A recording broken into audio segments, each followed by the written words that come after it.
Isa talaga sa nakakatakot pag change oil. Nakabahan ako. Nagbawas yung langis natin ng... Okay mga chong, mag-change oil tayo ngayon. Dumating na yung pangtansya natin ng langis. To, binili lang natin to sa online. Tapos itong pasuksok sa lagayan para iwas tapon. Hindi na tayo magdi-DIY. So let's go, baklasin na natin yung bolt. Isa talaga sa nakakatakot pag change oil na baka mabilog yung bolt tapos baka mabasag. Bilog na kasi yung isa eh, yung normal na ginagamit, bilog na yan.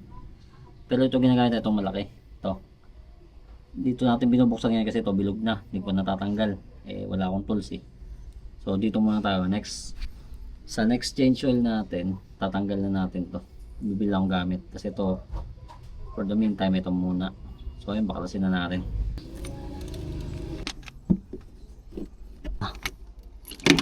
So ito mga chong, ito yung langis natin na ginagamit.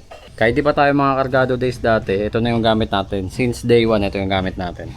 Bumili na rin tayo nito para hindi na hassle kasi dati ginagamit ko lang papel eh. Makikisuyo lang ako kay Clarence. Magwa 1 year na yung motor natin as kargado. So kahit yung di kargado, ito na rin yung gamit natin. So okay naman, titignan natin mamaya kung ilan yung binawas. Bumili na rin pala tayo ng yung kita yung kung ilang ml ang ilalagay.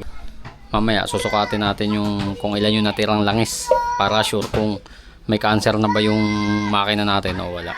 So ayun, last time nasa 650 yung ibinababa from 900, pero hindi ko alam kung sobra yung lagay ko na 1000 kasi wala akong panukat eh.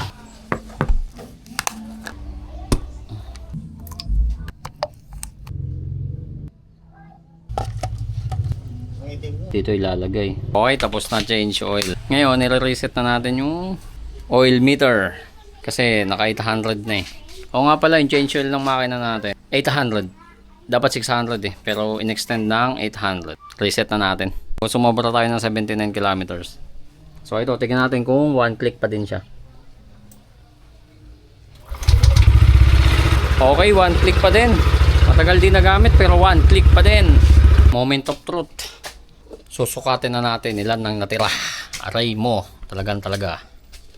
Check natin ilan yung natira sa langis. Salin natin. Sasalin natin. Ayun siya. Sukatin natin ilan yung natira. Magkakalaman na ako may cancer. Okay, moment of truth. Isasalin na natin yung langis kung ilan yung natira. Ito yung lagayan natin, branded. Ayun yung kulay ng langis, no? Oh, kita ba? Mapula-pula. So, tignan natin ito. Kung may cancer. Huwag mo kayo tutok. Ayan, sakto lang.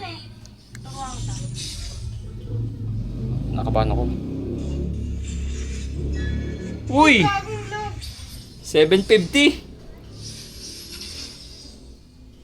Nag 750 pa. Ang binawas ay 150. So, nagbawas yung langis natin ng 150 ml. So far okay yun. Wag lang aabot ng ang ibinawas lampas ng kalahati. Kasi kapag ganoon, baba makina, palit block, taas makina na ulit. Tataasan mo na yung karga. So ayun, healthy. Titignan natin ngayon since may sukat. Dito medyo duda pa tayo kasi nung nilagyan to last time, baka mamaya 1,000 yung nilagay ko. Ay ngayon, sureball 6,900. Kaya kapag change oil ulit tayo after 800, doon natin malalaman yung legit na taas ng langis na binabawas. Kasi sukat siya eh. So ayun, tingnan lang natin next time.